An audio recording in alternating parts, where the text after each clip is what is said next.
মা, আমরা চললাম মা। শুধুমাত্র পরনের দুটো কাপড় ছাড়া আমি আর তোমার কিচ্ছু নেইনি মা, কিচ্ছু না।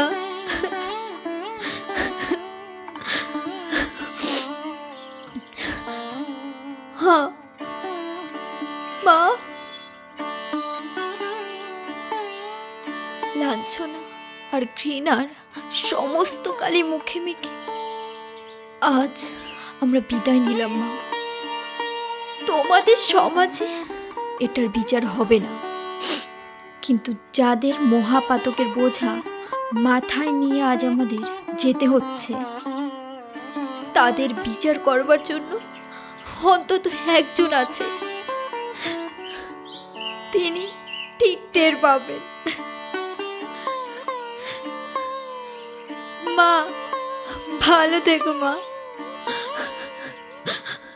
ভালো থেকো।